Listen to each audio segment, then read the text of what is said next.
From shepherd to king, his songs echo through eternity. My earthly ancestor and a man after my father's own heart. Please welcome King David.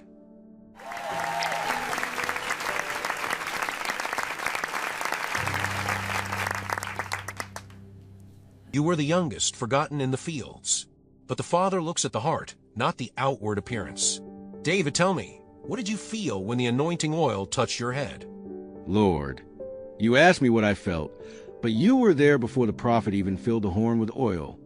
You were there when silence was my only audience. To the world, I was just the eighth, the surplus, the afterthought who was only good for tending sheep while real men discussed the fate of the nation. But when that oil touched my skin, the universe shifted on its axis. I did not know then, Master, that glory begins with rejection. Look at my hands, Lord. Before they ever held a harp or a sword, they were stained con earth and lanolin. On that day, the sun was scorching the hills of Bethlehem.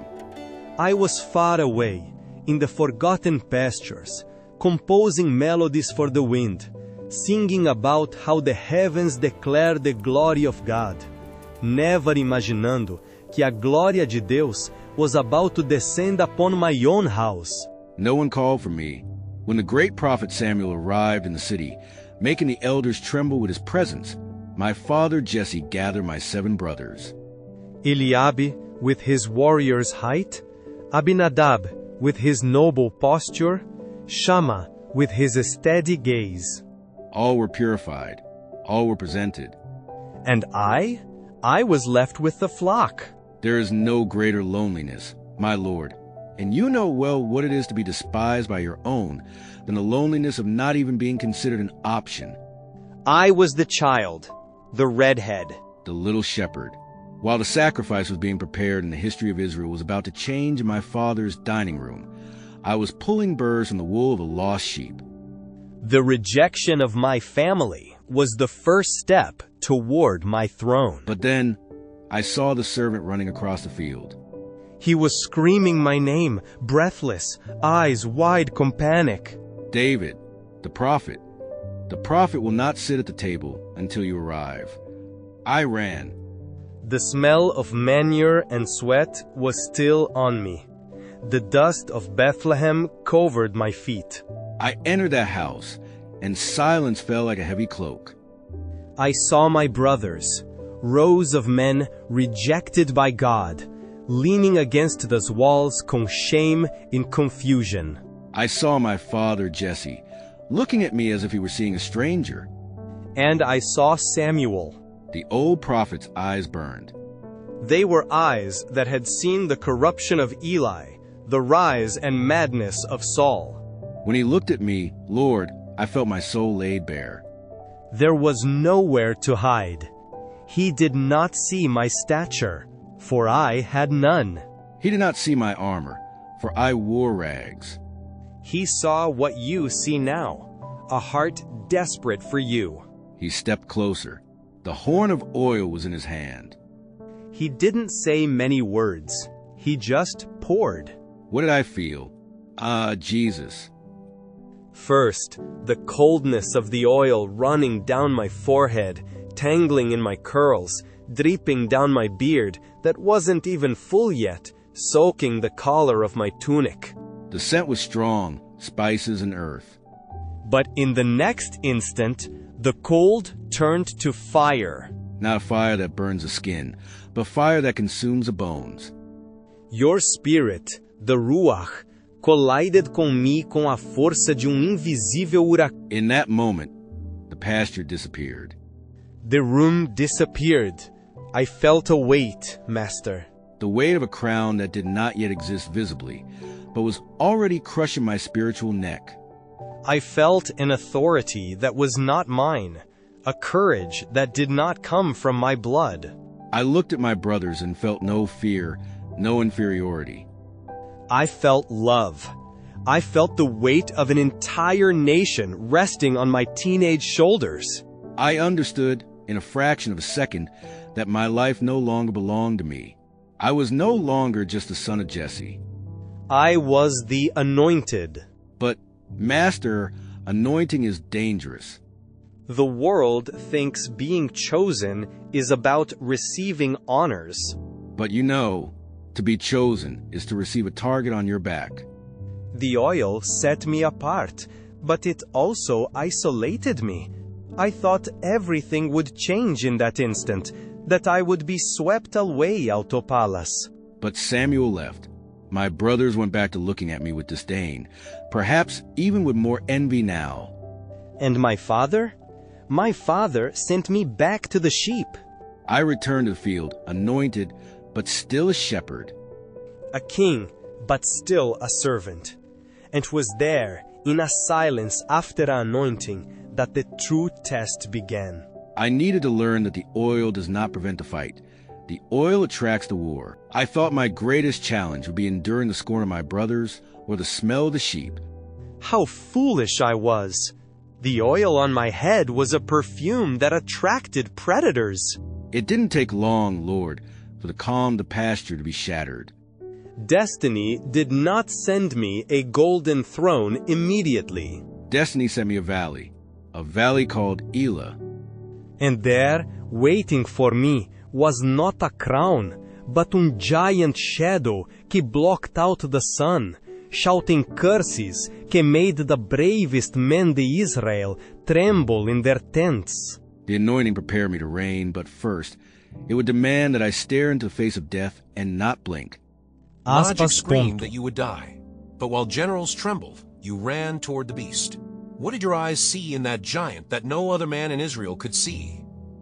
When I started running, oh, Master, that moment. The ground shook with the giant steps coming toward me. His shadow began to cover me. He cursed by his gods. But as I ran, fear found no place in my chest, because it was filled with a holy fire. I shouted back, "You come to me with a sword, with a spear, and with a javelin. But I come to you in the name of the Lord of hosts." The sling spun. The hum of leather cutting the air was the only sound in the valley for a split second. And then, the thud. The stone sank into his forehead. The giant who paralyzed a nation fell like a rotten log. The crash of that armor hitting the ground was the sound of Israel's libertation. I ran, stood over him, took his own sword, the weapon he forged to kill me, and used it to cut off his head. The shame of the enemy became God's trophy. But Jesus, my Lord and my King. Today I look at you and see that my victory in the Valley of Elah was just a shadow, a small rehearsal for your victory. I face a giant of flesh and blood. You face sin and death itself. I risked my life. You gave yours. I won so that Israel could live a few more years in peace. You won so that humanity could live forever. What did I see, Lord? While they saw an impenetrable bronze monster, I saw a man without a covenant. While Saul e seus generais calcularam as odds baseados na matemática de guerra, a lente da espera, o peso da armadura, o raio do inimigo, eu misei uma diferente cálculo. I looked at Goliath, and then I looked at heaven.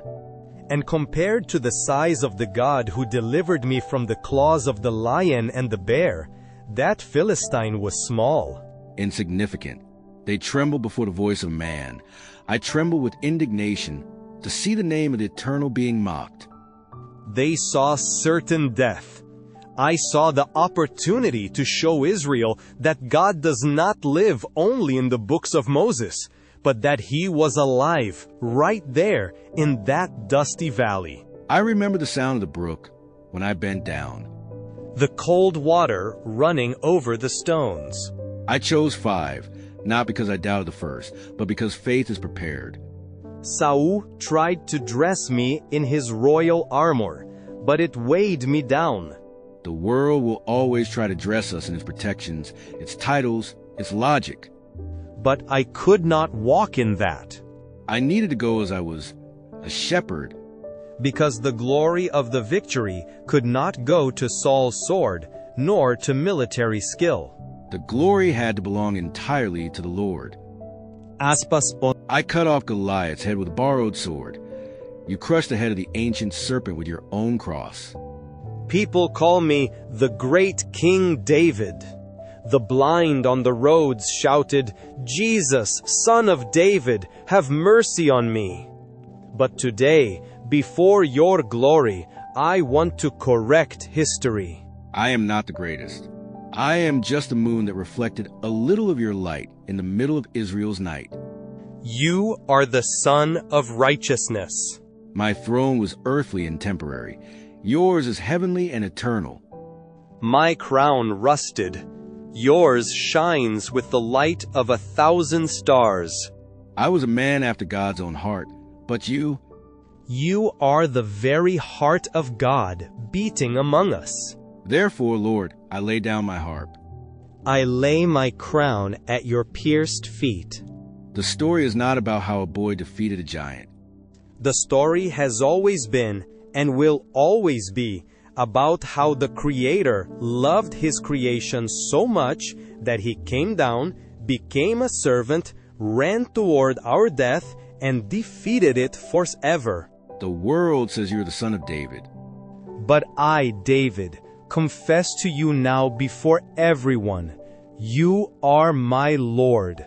To you, Jesus, the true root of Jesse, the Lion who roars and the Lamb who saves, be all honor, all glory, and all praise, now and forever. Aspas pon. What a conversation. Now it's up to you. Who do you want to see sitting in this chair next? Tell me in the comments. I read everything with so much love. Stay in my peace.